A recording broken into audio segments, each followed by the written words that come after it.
যুক্ত আছেন সহকর্মী আজিজুল সঞ্চয়। সঞ্চয়, ধানের সরবরাহ কম থাকার কারণ কি, আর কোন ধান কত দামে বিক্রি হচ্ছে জানাবেন।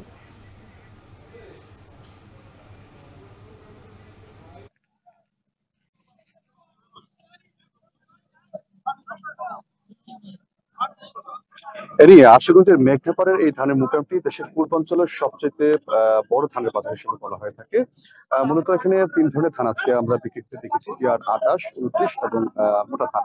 তবে এখানে যে সংকট যেটি আসলে সরবরাহ ঘাটতির কারণ হিসেবে আমরা যে তথ্যটি পেয়েছি, আমরা কথা বলেছিলাম এখানকার ধানের ব্যবসায়ীদের সঙ্গে। তারা বলছেন যে মূলত এখন ধানের মৌসুম শেষ হয়ে যাওয়ার ফলে কৃষকের কাছ থেকে তারা এখন পর্যাপ্ত পরিমাণ ধান পাচ্ছেন না, যার ফলে তারা এখন এখানে যেই মোটামুটি চাহিদা অনুযায়ী তারা এখানে ধান আনতে পারছেন না। এখানে যে তিন ধরনের ধান পাওয়া যাচ্ছে তার মধ্যে বিয়ার 28 ধান কিছুটা বাড়তি, অর্থাৎ গেলে 10 থেকে 12 দিনের মধ্যে প্রায় 40 টাকা বেড়ে এখানে বিক্রি হচ্ছে 1430 থেকে 1440 টাকা। এবং বিয়ার 29 ধান বিক্রি হচ্ছে 1340 থেকে 1350 টাকা, যেটি কিন্তু সপ্তাহ 10 দিন আগেও 1370 থেকে 1380 টাকা পর্যন্ত বিক্রি হয়েছে। তবে এছাড়া মোটা ধান এখানে বিক্রি হচ্ছে 1140 টাকা, যেটি আগে বিক্রি হয়েছে 1270 থেকে 1280 টাকা পর্যন্ত।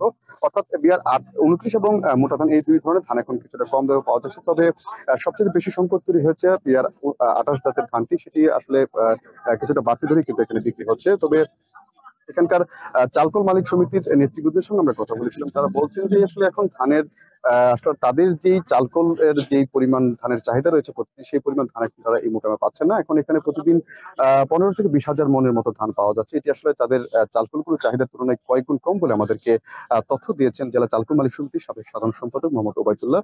তিনি বলছেন যে এখন পর্যন্ত তারা কিন্তু চালের বাজারটি স্থিতিশীল আছে বলে তারা আমাদেরকে জানিয়েছেন। তবে তারা বলছেন যে যেহেতু এখন একটি সংকট চলছে এই ধানের মোকামে, যদি এই সংকটটি যদি আরো বেশি তীব্র হয় সেক্ষেত্রে কিন্তু ধানের দর চালের দাম কিন্তু কিছুটা বাড়তে পারে বলে তিনি আমাদেরকে তথ্য দিয়েছেন। তবে তারা বলছেন যে যেহেতু এখন আমন মৌসুম একেবারেই সন্নিকটে, অর্থাৎ আগামী ডিসেম্বর নাগাদ কিন্তু এই মোকামে আবারও নতুন মৌসুম অর্থাৎ আমন মৌসুমের ধান এখানে উঠতে শুরু করবে। সেক্ষেত্রে তখন কিছুটা এই যে সংকট, সেই সংকটটি আর থাকবে না এবং কিছুটা কম দামে ধান পাওয়া যাবে বলে তারা আমাদেরকে বলছেন। তখন সেই ক্ষেত্রে যে চালের দর যেটি সেটি কিন্তু আরো কিছুটা নিয়ন্ত্রণে আসবে বলে তথ্য দিয়েছেন চালকল মালিক সমিতির সাবেক সাধারণ সম্পাদক মোহাম্মদ ওবায়দুল্লাহ।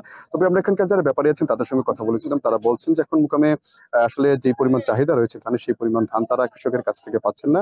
তবে তারা যে পরিমাণ ধান এখন পাচ্ছেন সেটি তারা 28 ধানটি কিন্তু একেবারেই কম পাওয়া যাচ্ছে কৃষকদের কাছ থেকে, যার ফলে তারা এখানে কিন্তু এই চাহিদা অনুযায়ী কিন্তু আনতে পারছে না। একটু তথ্য দিয়ে রেখে নিই, এই যে 28 যে ধানটি আছে বিয়ার 28, সেটি কিন্তু চিকন জাতের ধান এবং এই জাতের ধান থেকে যে চাল হয় সেই চালের কিন্তু সবচেয়ে চাহিদা বেশি চালের বাজারগুলোতে। সেজন্য আসলে এই চালটি কিছুটা বাড়তি দরে বিক্রি হতে আমরা দেখেছি ব্রাহ্মণবাড়িয়ার বাজারগুলোতে। তবে এ নিয়ে আশা করা যাচ্ছে যে যেহেতু একেবারেই আমন মৌসুম একেবারেই সন্নিকট, সেক্ষেত্রে বলা যেতে পারে আগামী ডিসেম্বরের প্রথম সপ্তাহ নাগাদ কিন্তু এই মোকামে আবার নতুন ধান উঠতে শুরু করবে। সেক্ষেত্রে আর এই যে এখন যে সংকট চলছে সেটি কিন্তু আর থাকবে না। আমার কাছে এই ছিল এখান থেকে এই ধান এবং চালের বাজার দর সম্পর্কে সবশেষ খবর। ব্রাহ্মণবাড়িয়ার আশুগঞ্জ মোকাম থেকে যুক্ত ছিলেন সহকর্মী আজিজুল সঞ্চয়।